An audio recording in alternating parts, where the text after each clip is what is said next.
Bom dia, bom dia, bom dia.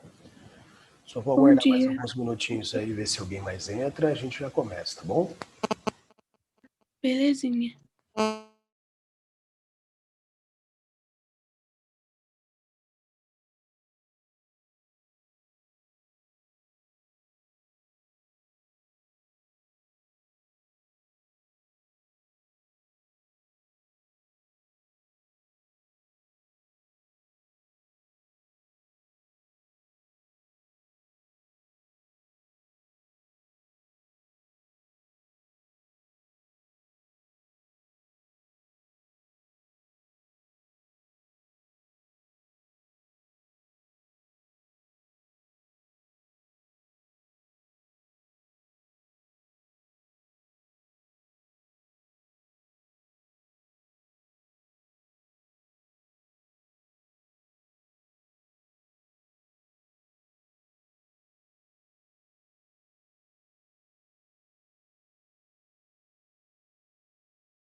Bom, acho que quem tinha que chegar, chegou também, né?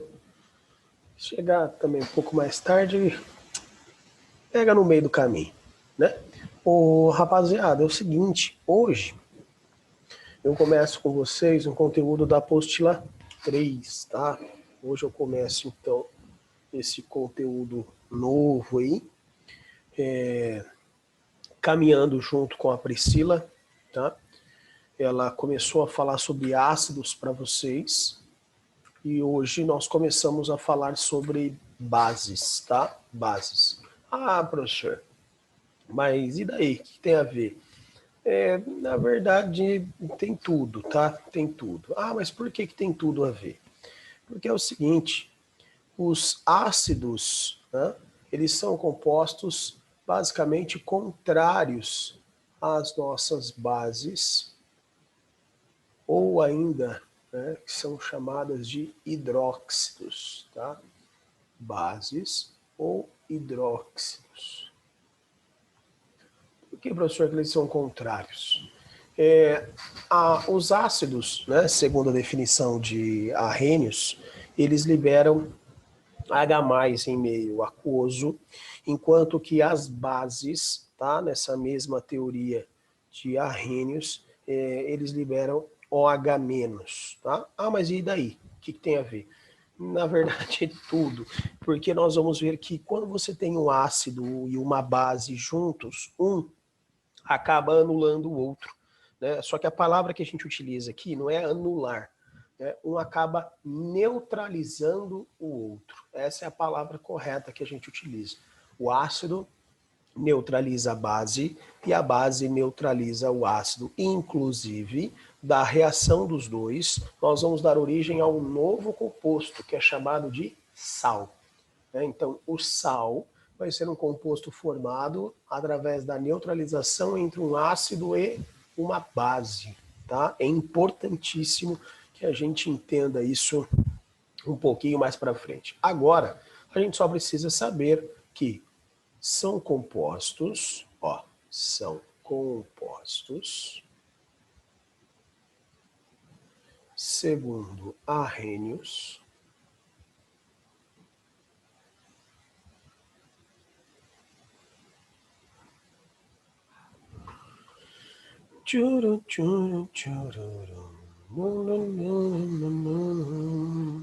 aqui.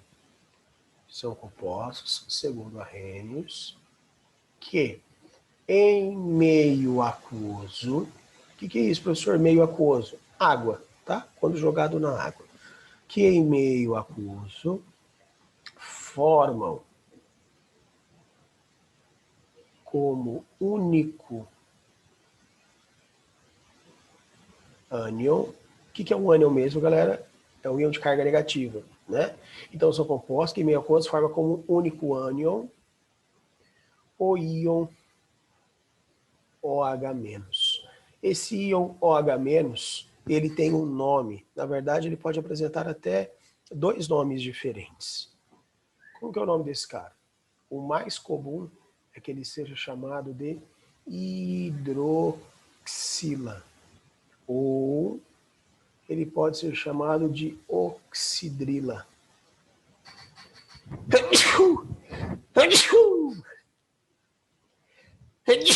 Foi mal, galera. Corona tá batendo aqui, Deus me livre. Então, bases são compostos segundo Arrhenius, que em meio aquoso formam como único ânion, ou seja, a única carga negativa liberada será o OH-, será a nossa hidroxila ou o nosso íon oxidrila, ok? Isso é a definição de uma base. Vamos mostrar isso. Vamos mostrar isso aqui, ó. Então, por exemplo, eu vou ter um metal ligado a OH. Isso aqui é sólido. Quando ele for jogado em meio aquoso, nós teremos a quebra. E aí eu vou formar o meu metal com carga mais X hidroxilas. Aqui vai estar aquoso. E aqui também estará aquoso. Professor, o que é esse xaiada aí que você colocou, que eu não entendo nada? Seguinte, isso vai depender da carga. O que nós vamos perceber?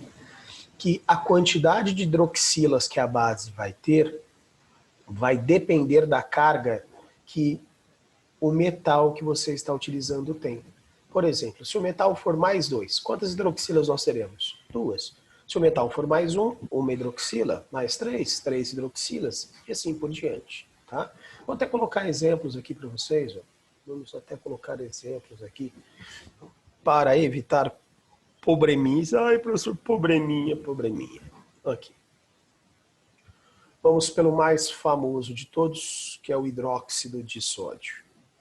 O hidróxido de sódio ele é comumente chamado de soda cáustica. E é provável, né? É provável que vocês já tenham utilizado a soda cáustica aí, se você já ajudou a sua mãe, a sua avó, a sua tia, né? O seu avô, o seu tio, o seu pai, alguém da sua família já deve ter feito sabão em casa, né? Então, para fazer um sabão, você vai precisar de gordura. Geralmente a gente pega aquele óleo de fritura, ou então um pouco de sebo, né? Derrete. Pega a soda cáustica, aquele potão de 1 quilo, joga no balde com água. Pega álcool de posto, geralmente, ou pelo menos faz com álcool de posto. Aí você mistura aquele óleo, o álcool e joga a soda que estava dissolvida na água. Você joga e começa a misturar. A hora que ele começar a formar uma camada cristalina, tá? A parece uma cera em cima ali, você pode virar isso num certo recipiente, esperar esfriar que seu sabão está pronto. Tá? O sabão está pronto. Então o sabão que a gente geralmente faz em casa é um sabão de soda. A soda, né, é a soda cáustica, que na química é chamada de hidróxido de sódio, que é esse cara aqui, ó. Então o que você pode perceber? Que o hidróxido de sódio só tem uma hidroxila. Por que o hidróxido de sódio só tem uma hidroxila? Porque o sódio é da família 1A. E aí eu vou falar um pouquinho, na hora que a gente chegar lá na nomenclatura, eu vou falar um pouco mais sobre isso. Vocês vão ter que saber a carga de alguns elementos, tá? Não vai ter como. Então, o sódio da família 1A tem carga mais 1. Por isso que ele vai ter apenas uma hidroxila, ok? Além do hidróxido de sódio, vamos colocar exemplos com mais aqui hidroxilas. Vamos pegar, pode ser o cálcio. O hidróxido de cálcio, ó. Hidróxido de cálcio. O hidróxido de cálcio é chamado de cal, tá?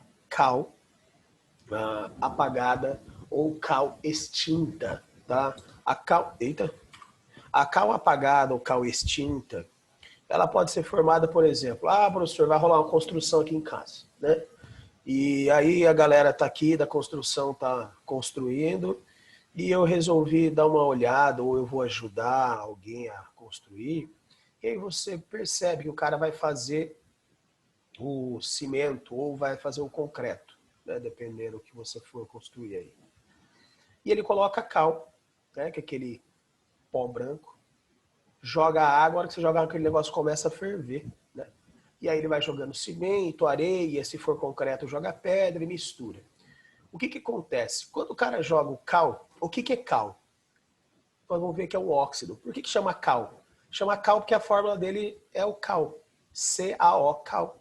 É por isso? É por isso. E aí quando você joga o cal na água, você forma o hidróxido de cálcio, né? Esse hidróxido de cálcio vai reagir com o cimento, com a areia, e aí quando ele reage com o oxigênio do ar, ele forma carbonato. O carbonato de cálcio. Se você já estudou em biologia, eu não sei qual série que é, porque eu nunca lembro de biologia mesmo, você já viu que alguns animais, né, são formados com carapaças ou têm estruturas como as conchas que são de carbonato. Então, elas são estruturas duras que servem para proteger aqueles animais marinhos, digamos assim.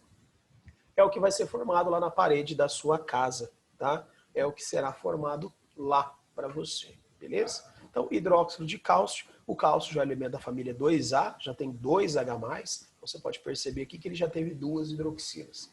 E aí eu vou colocar um último exemplo aqui para não ficar de patifaria. Pode ser o hidróxido de alumínio. Hidróxido de alumínio. O hidróxido de alumínio, assim como o leite de magnésio, que depois eu dou um pouco mais de atenção para ele, que ele também é importantíssimo, tá? Tirando o hidróxido de sódio, o leite de magnésio é outra base muito importante. O hidróxido de alumínio pode ser utilizado como antiácido estomacal. Então, se você está com muita queimação no estômago, né, azia, você toma o hidróxido de alumínio para diminuir essa queimação. Por quê? O que é a azia? A azia é o excesso de ácido. O que tem no estômago? Ácido clorídrico. Se você produz muito ácido e não consome nenhum alimento, aquele ácido vai atacar a parede do estômago, o que promove uma dor e pode gerar uma feridinha, que daí vira uma úlcera, só aumenta e você está ferrado.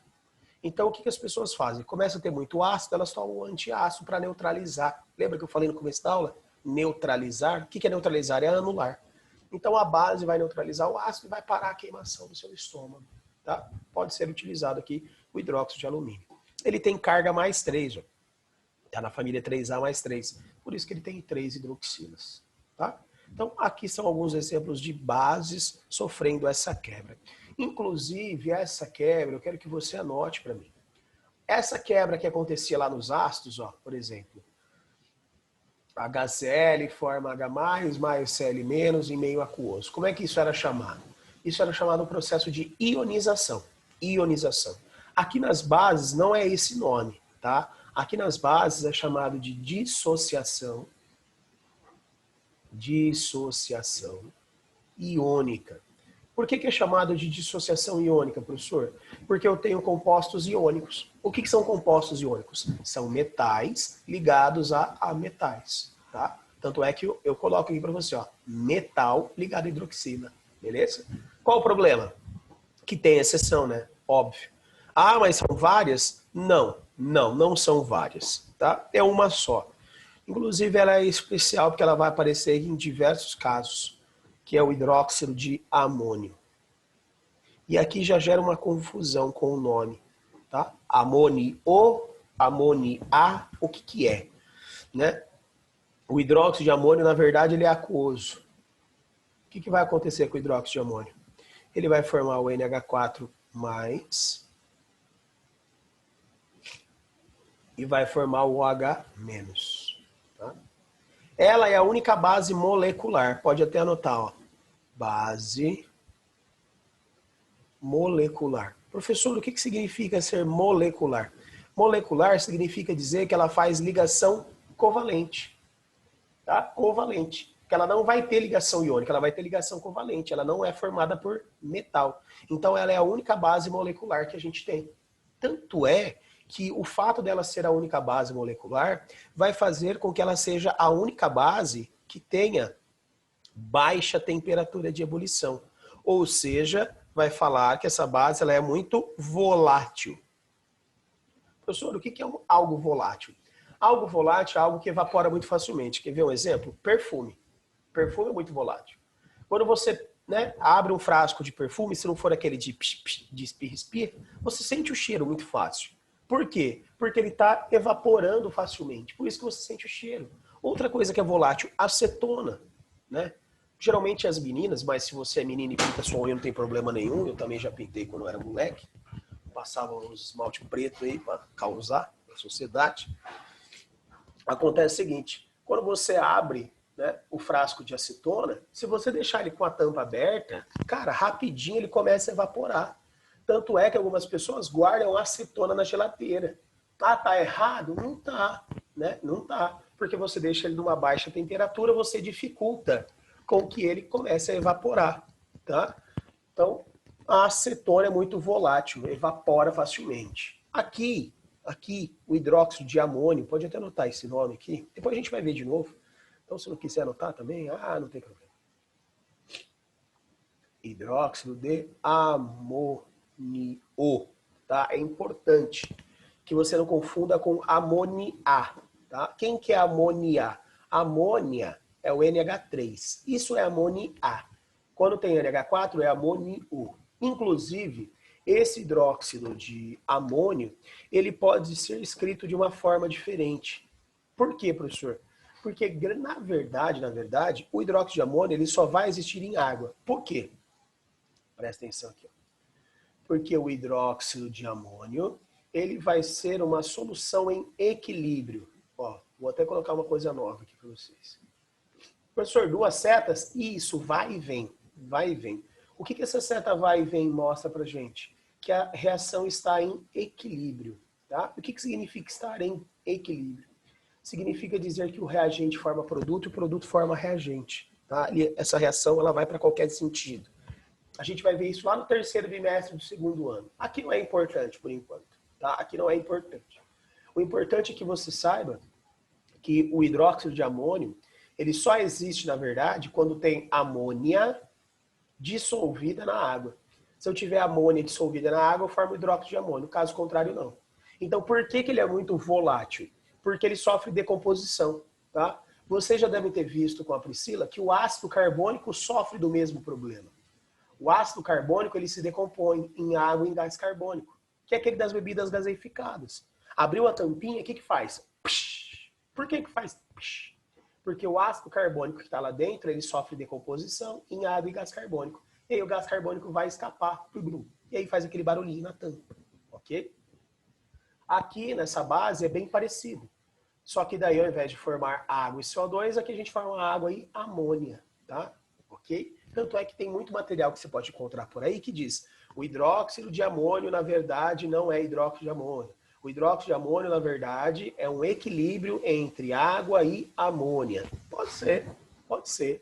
Mas como a gente está aqui no primeiro ano, nós estamos discutindo só o conceito, o que a gente faz? A gente considera que ele é uma base. O que é uma base? O NH4OH. Aí lá no segundo ano, lá no terceiro ano, quando a gente for falar de bases orgânicas, aminas, aí eu vou entrar um pouco mais nessa discussão com vocês. Por enquanto, o hidróxido de amônio ele é uma base. Única coisa que é a única base que não é formada por metal, então ele é uma base molecular, tem baixa temperatura de ebulição, ele é muito volátil, dificilmente isso não é encontrado em meio aquoso, tá? Ele vai estar sempre em meio aquoso. Por quê? Porque na verdade é o NH3 ligado à água, beleza?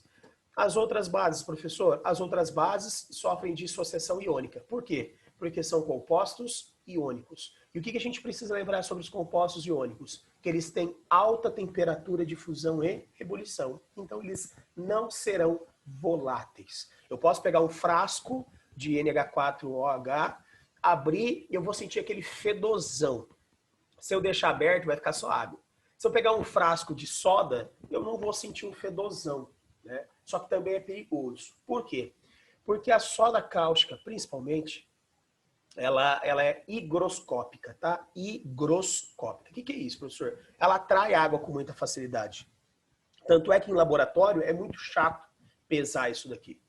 Ah, por quê? Porque em laboratório a gente utiliza uma balança que ela tem, tá, 4 casas após a vírgula em gramas.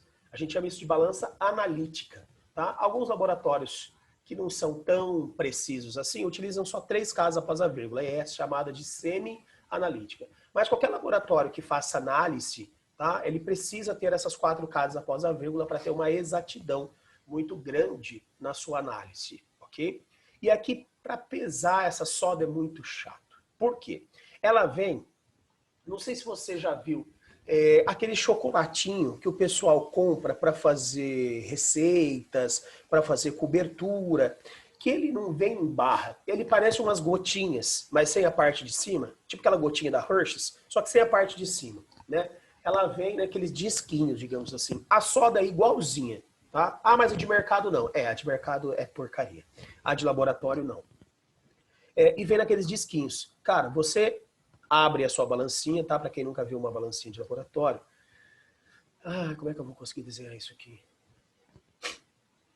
Vamos desenhar ela de ladinho, vai.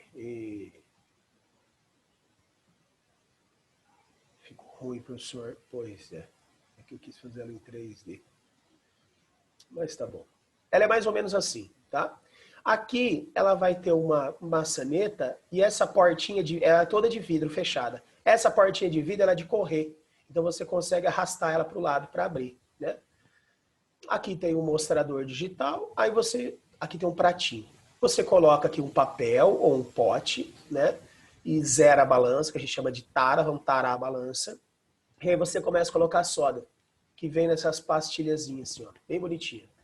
Se você demorar 4, 5 segundos, tá, com essa soda, você já começa a ter problema. Por quê, professor?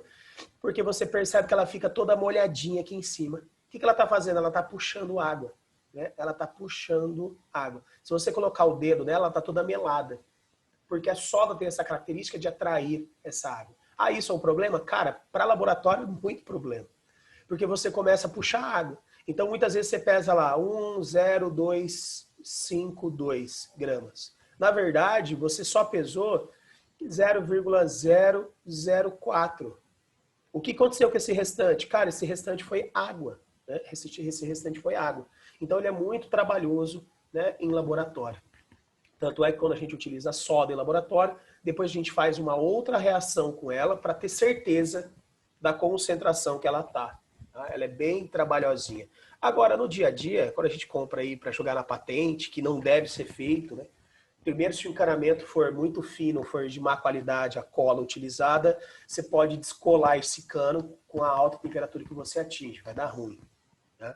Segundo, se na sua casa tem fossa, não tem esgoto, isso aí, a hora que chegar lá na caixa da fossa e misturar com toda a gordura que tem lá, vai formar sabão. Né? Literalmente forma sabão. Aí você acha que a sua fossa está cheia, você tem que ligar para o cara esvaziar, na verdade ela não está cheia. Formou uma camada de sabão no metade da fossa e agora não consegue colocar mais nada ali. O cara vai ter que vir, quebrar aquela parte que literalmente forma um sabão de gordura e soda e esvaziar a tua fossa. Então você vai ter gasto à toa. Tá? Então não utilize isso aqui para jogar na patente. Tá? Ah, eu vou usar o quê? Diabo verde. Ah, mas diabo verde é caro. É mais caro pagar para arrumar fossa e pagar para arrumar o cano. Então usa diabo verde. Por quê? Porque ele não tem apenas soda, ele tem pouquíssima soda, ele fala que não tem, mas tem bem pouquinho. E tem outros sais que ajudam, tá, a desobstruir o que está parado ali. Geralmente é papel higiênico. Tá? Então ele ajuda a desobstruir. Beleza? Ok? Bom, esse aqui é o parâmetro geral. Tá? Esse é o parâmetro geral que a gente tem sobre as bases. Beleza? E agora, professor? Agora, Paquitão, eu preciso simplesmente começar a classificar, né, essas bases com vocês. Ah, mas que classificação? Pois é. Vocês devem ter percebido que lá nos ácidos a classificação ela é muito extensa, né?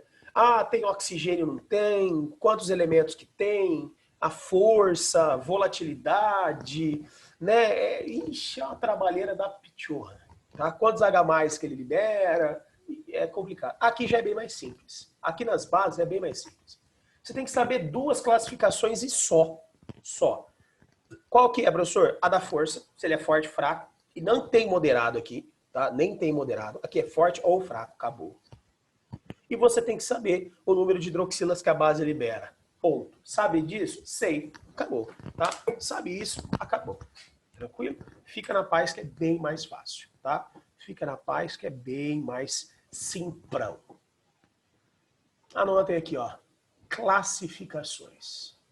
Classificações. Ai, que beleza.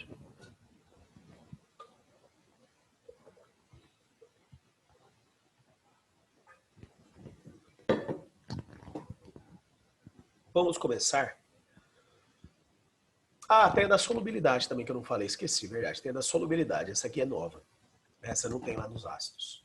Então vamos começar falando sobre a força. Vamos começar aqui no mais importante já. Quanto a força. Depois a gente fala da solubilidade. E por último eu falo do número de hidroxilas. Daqui. Bate-papo. Fernando Henrique. Ô, Fernando. Fica sossegado, cara. Não precisa mandar o nome no chat da minha aula, não. Tá? Mas não tem problema, mandou, tá sossegado. Eu só peço para não sair antes de eu falar. Porque daí eu vou printar a tela, eu mando o print pra Bia, fica sossegado. Aí não preciso pegar a lista, tá bom? Fica na paz, velho. Então, quanto à força. O que acontece aqui na força? Ué, nós vamos classificar em bases fortes e bases fracas. Quais são as fortes e quais são as fracas? Tá? Ah, não tem moderado? Não, não tem moderado não. Tem moderado não. Ah, não tem não, tem não. Aqui não tem conversa, meu amigo. Ou é forte ou é fraca. Como que eu calculo a força? Aqui calcula nada. Aqui você não vai calcular nada. Ah, que belezinha. Pois é. Quais são as bases fortes? São as bases formadas pelos elementos da família 1A e formado pelos elementos da família 2A. Só isso? É, quase. O problema é que tem exceção, né? Aqui, ó. Pode até fazer um asterisco aqui, ó. Família 2A. Por que asterisco, professor? Porque a exceção está aqui. Com exceção do MgOH2. O hidróxido de magnésio é uma base da família 2A, só que não é forte. O hidróxido de magnésio é uma base fraca. Então, anotem aí que é uma exceção, tá? É uma exceção. Só ela? Opa, só. Quem são as bases fracas? Vou colocar 2 que a gente conhece aí agora, então. Por exemplo, o NH4OH que eu falei para vocês. O NH4OH é uma base fraca. Quem mais? O MgOH2, né? Que eu falei que é uma exceção. Ó. É da família 2A, só que é fraco. E o resto? Só que pega mal falar resto. Então a gente coloca as demais. Aí. E as demais. Então, bases fracas. Hidróxido de amônio, hidróxido de magnésio e as demais. Essas são fracas, né? E o restante, professor? Ué, o restante é forte. Swaverson, ok? Então, bom. Só isso? Oh, solamente. Outra classificação. Ah, essa aqui é importante. Essa é importante, cara. Essa é importante mesmo. Qual que é, professor? É quanto a solubilidade, ó. Quanto a solubilidade. Tá aqui. O que é isso, professor? É que existem bases que são solúveis, pouco solúveis ou insolúveis. E o que significa solubilidade? Cara, lembra de café solúvel, né? Se você já viu café solúvel, você já percebeu que você coloca o leite para ficar quente, ou a água quente, joga aquela pichorra lá e ele dissolve. Uau! Então, isso é solubilidade. Solubilidade é a capacidade de se dissolver, né? Alguns têm uma capacidade de se dissolver mais, outros dissolvem menos. Por exemplo, o Toddy e o Nescau, aquela treta. O Nescau, ele é mais solúvel do que o Toddy. Se você colocar a mesma quantidade de Nescau e de Toddy, você vai perceber que o Toddy sobra torrão em cima, que não dissolveu direito. O Nescau já não, né? Ah, então você está falando que um é melhor do que o outro? Não, só falei da solubilidade. Tá? Então isso vai afetar as bases, ok? E você vai perceber que o fato disso afetar as bases também vai afetar a força. Nós vamos perceber que as solúveis são as fortes. As pouco solúveis são fracas e as insolúveis são fracas, tá? Mas isso só na semana que vem. Isso só na semana que vem. Por quê? Porque deu nosso tempo, né, brother? Deu nosso tempo. É por isso. Deixa aqui, ó. Não sai ainda não, que eu vou recortar. Chamadinha. Chamadinha. Pronto. Agora sim. Agora vocês estão liberados, tá? Crianças, boa semana para vocês. À tarde eu vou mandar o negocinho, tá? Manda o negocinho lá no Positive On. E aí fica tudo na paz, tudo na nice. Beleza? Ok? Um forte abraço para vocês. Um bom descanso, boa semana. Fiquem com Deus e até a próxima, galera. Tchau!